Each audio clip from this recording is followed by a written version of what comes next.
बयान दिया सोचा नहीं, क्या होगा परिणाम। सोच समझ कर कीजिए जीवन में हर काम। नमस्कार, मैं जनवक्ता शिवम गौतम। भारत के सीजीआई ने जिस तरीके से भगवान विष्णु पर, देवों के देव महादेव पर एक कटाक्ष किया था खजुराहो मंदिर की याचिका के मामले में, उसके बाद सोशल मीडिया पर तमाम हंगामा हुआ और 24 घंटे के अंदर ही सीजीआई ने अपने बयान पर सफाई देने की कोशिश की। उसी सुनवाई के दौरान कपिल सिब्बल ने भी रिरियाते हुए कहा कि मिलॉर्ड, हम तो ये सब रोज झेल रहे हैं। सोशल मीडिया एक बेलगाम घोड़ा हो चुका है जिसके आगे किसी की नहीं चल रही है। सोशल मीडिया को लेकर कपिल सिब्बल की ये चिंता पहली बार नहीं थी। आरजी कर मामले में जब वो हंसता हुआ दिखाई दिया था लाइव स्ट्रीमिंग में, तब भी उसने अगले दिन चंचू साहब से कहा था कि लाइव स्ट्रीमिंग रोक दीजिए, मुझे विलेन बनाया जा रहा है।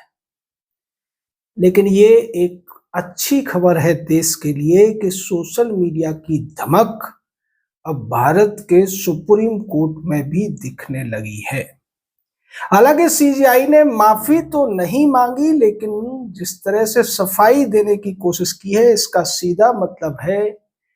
और अभी तो बात इतनी है कि सोशल मीडिया पर जितने लोग हैं उनके 1% ने ही विरोध दर्ज कराया है। सड़कों पर कोई प्रदर्शन नहीं हुए। सड़कों पर 1 लाख लोग भी पूरे देश में नहीं निकले। किसी बड़े शंकराचार्य, किसी तथाकथित धर्माचार्य ने, जो बड़े बड़े महामंडलेश्वर हैं, उन्होंने किसी ने खुलकर बयान भी नहीं दिया। उससे पहले ही जनता का आक्रोश सुप्रीम कोर्ट तक पहुंच गया, लेकिन सीजीआई ने माफी नहीं मांगी। अब अगर वो माफी मांगते तो उन्हें अपनी गलती स्वीकार करनी पड़ती। उनके पास केवल 2 महीने बचे हैं। पूरे देश में सीजीआई इम्पीचमेंट को लेकर मांग उठ रही है। बहुत से लोग कह रहे हैं सीजीआई का इस्तीफा मांगा जाना चाहिए, सीजीआई को माफी के लिए मजबूर किया जाना चाहिए। अब सीजीआई पर इम्पीचमेंट हो सकता है या नहीं, इसकी जो हकीकत है उसको समझ लेना बेहद जरूरी है। इम्पीचमेंट होता है कदाचार के मामले में या प्रूव्ड मिसबिहेवियर के मामले में। अगर इस मुद्दे पर सरकार इम्पीचमेंट लाना भी चाहे तो नहीं ला सकती है, क्योंकि इम्पीचमेंट संसद के सत्र के दौरान ही आता है और अभी कोई सत्र चल नहीं रहा है। 3 महीने के करीब है अभी सत्र आने में, और उससे पहले ही ये जो सीजीआई महोदय हैं ये रिटायर हो जाएंगे। यानी इनके रिटायरमेंट में अब मुश्किल से 65 दिन बचे हैं। 24 नवंबर को सीजीआई भूषण रामकृष्ण गवई अपने पद से रिटायर हो जाएंगे और उससे पहले कोई संसद सत्र नहीं है। इसलिए इनके खिलाफ किसी भी तरीके से इम्पीचमेंट की कार्रवाई तो शुरू भी नहीं हो सकती। फिर उसके शुरू होने के बाद एक कमेटी बनती है, कमेटी अपनी जांच करती है और फिर अगले सत्र में जाकर जब जांच की रिपोर्ट आ जाती है तब उस पर वोटिंग होती है। यानी इतना समय तो वो पद पर ही नहीं है और उससे पहले वो रिटायर हो जाएंगे, तो इम्पीचमेंट का कोई सवाल ही पैदा नहीं होता है। फिर लेकिन उससे पहले जो जनता ने उनका इम्पीचमेंट कर दिया है, जनता की अदालत में जो महाभियोग चलाया गया है या अभी भी चल रहा है सीजीआई गवई के ऊपर, उससे ये स्पष्ट हो गया है कि रिटायरमेंट के बाद इन्हें इन सारे जो अब तक उन्हें भाषणबाजी की है उसके जवाब देने ही पड़ेंगे। और इससे एक साफ संदेश भारत की अदालतों में, खासकर हाई कोर्ट और सुप्रीम कोर्ट में बैठे हुए उन खुद को खुदा मानने वाले वकीलों के लॉर्ड साहब को समझ में आ गई होगी कि अब इस देश की जनता उनकी जो अनर्गल बातें होती हैं, जिनका केस से कोई सीधा संबंध नहीं होता है, उसको बर्दाश्त नहीं करेगी। अब जनता के मन से जो कंटेम्प्ट ऑफ कोर्ट का एक भय था लगभग निकलता हुआ नजर आ रहा है। अगर पूरी जनता का ना भी कहें तब भी कम से कम 1% लोगों के दिमाग से या दिल से या जहन से ये जो कंटेम्प्ट ऑफ कोर्ट का ये तलवार इन्होंने लटका रखी थी ना, एक जो डर बिठा रखा था, वो लगभग पूरी तरह से निकल चुका है। और ये इन जजों के लिए, इनके साथ जो कोर्ट फिक्सिंग करते हैं, जो मामलों की फिक्सिंग करने वाले वकील हैं, जो केजरीवाल और राहुल गांधी जैसे लोगों को, लालू प्रसाद यादव या दूसरे लोगों को जमानत दिलाकर मजे कराते हैं, उन लोगों के लिए भी बेहद चिंता का विषय है। जब ये बातें हो रही थी कोर्ट में, 3 जजों की बेंच एक मामले का, जो कर्नाटक में खनन का मामला था, उसकी सुनवाई कर रही थी, उस समय उन्होंने नेपाल की घटनाओं का भी जिक्र किया। हालांकि हमारे देश में नेपाल जैसी या बांग्लादेश जैसी, श्रीलंका जैसी स्थितियां तो नहीं बन सकती हैं, लेकिन सोशल मीडिया की जो ताकत है, सोशल मीडिया का जो एक इम्पैक्ट है, वो तो जरूर देखने को मिल सकता है। और ऐसा पहली बार है कि सड़कों पर कोई हो हल्ला हंगामा नहीं हुआ, लेकिन अकेले सोशल मीडिया ने 24 घंटे के भीतर भारत के सबसे पावरफुल कही जाने वाली संस्था सुप्रीम कोर्ट को हिलाकर रख दिया।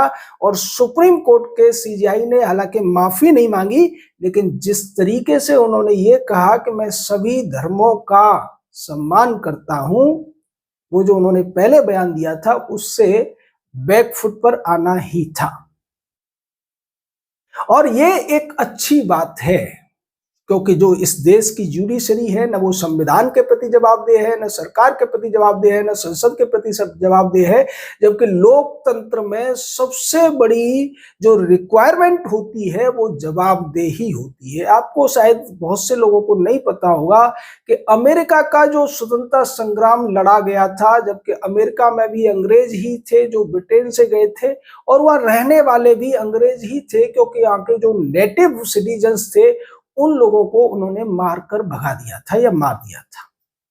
वहां पर जो बोस्टन टी पार्टी हुई थी, उसमें सबसे पहला सवाल यही था कि अगर रिस्पॉन्सिबिलिटी नहीं है तो फिर अथॉरिटी भी नहीं होनी चाहिए। और इसी के बाद फिर पूरे अमेरिका में स्वतंत्रता संग्राम हुआ। अंग्रेज अंग्रेजों से लड़ रहे थे और अमेरिका ने ब्रिटेन के खिलाफ अपनी स्वतंत्रता की घोषणा कर दी थी। यानी लोकतंत्र में सबसे पहली जो जरूरत होती है, सबसे पहली जो चीज होती है, वो होती है जवाबदेही। जब आप अपना सांसद विधायक चुनते हैं तो उसकी जवाबदेही जनता के प्रति होती है। उन सांसदों में से जब सरकार चुनी जाती है, यानी कि विधायिका में से जब एग्जीक्यूटिव चुनी जाती है, तो उनकी भी जिम्मेदारी जनता के प्रति भी होती है, संसद के प्रति भी होती है। राष्ट्रपति डायरेक्टली नहीं चुने जाते हमारे देश में, लेकिन चूंकि वो उन्हें विधायक और सांसद मिलकर एक आनुपातिक प्रतिनिधित्व प्रणाली के आधार पर चुनते हैं, इसलिए वो भी एक तरीके से जवाबदेही का ही पद है। भारत का संविधान जब बना था, उसमें स्पष्ट तौर पर ये जो कॉलेजियम अब बन गया है, या फिर सुप्रीम कोर्ट में जजों की जो नियुक्ति होती थी, वो जवाबदेही के दायरे में आती थी, क्योंकि इस नियुक्ति में सबसे बड़ी जो पावर थी वो राष्ट्रपति के पास थी। बाद में जब हमारे देश में पॉलिटिकल क्राइसिस हुए, सरकारें कमजोर हुई, राजीव के बाद में कभी किसी सरकार को बहुमत नहीं मिला, नरेंद्र मोदी को बहुत बाद में आकर 14 में बहुमत मिला, यानी कि करीब करीब आप कहें तो 30 साल तक भारत में किसी भी सिंगल पार्टी को 250 से ज्यादा सीटें नहीं मिली थी। और इसका फायदा कांग्रेस पार्टी, उसके वकीलों और उसके इकोसिस्टम ने उठाया, और सुप्रीम कोर्ट में एक केस के माध्यम से जजों ने मिलकर और कुछ वकीलों ने, जिसमें कपिल सिब्बल भी शामिल था, राम जेठमलानी, जो शांति भूषण और फली नरीमन, इन 4 वकीलों के मदद से देश के ऊपर कॉलेजियम थोप दिया गया, जिसमें जज ही जज का नियुक्ति करते हैं और जजों के रिश्तेदारों, वकीलों के रिश्तेदारों, अपनी सिफारिश के आधार पर जजों को वहां बिठा दिया जाता है। इसका बड़ा उदाहरण तो आपने देखा ही था कि अभी पिछले दिनों जेठ जो गवई साहब हैं हमारे सीजीआई, इन्होंने अपने जो भतीजा है, अपने कजन का बेटा, उसको और 2 अपने चेले चपाटों को, यानी कि नजदीकियों को, कितनी आसानी से हाई कोर्ट में जज बनवा लिया है। उससे पहले भी चंचू साहब के पापा भी सीजेआई थे, चंचू साहब भी सीजेआई बने। संजीव खन्ना के चाचा जी सीनियर जज रहे थे, संजीव खन्ना सीजेआई बन गए। गवई साहब के पिताजी राज्यपाल रहे कांग्रेस कोटे से, वो बन गए।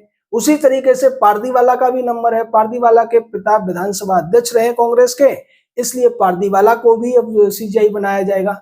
तो ये जो सीजेआई फिक्स करने का तरीका कॉलेजियम के माध्यम से बन गया है, ये बिल्कुल भी जवाबदेह नहीं है। सीधे तौर पर सीनियरिटी का उल्लंघन होता है, योग्यता का उल्लंघन होता है, और केवल खासम खास लोगों को ही हाई कोर्ट या सुप्रीम कोर्ट में जज बनाया जाता है।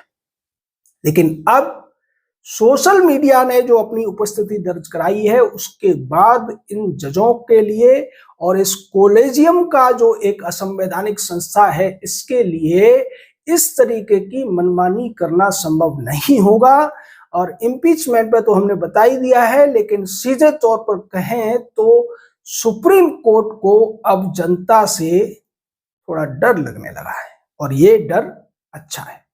आपका इस पूरे मामले पर क्या कहना है, अपनी राय दीजिए। जय हिंद।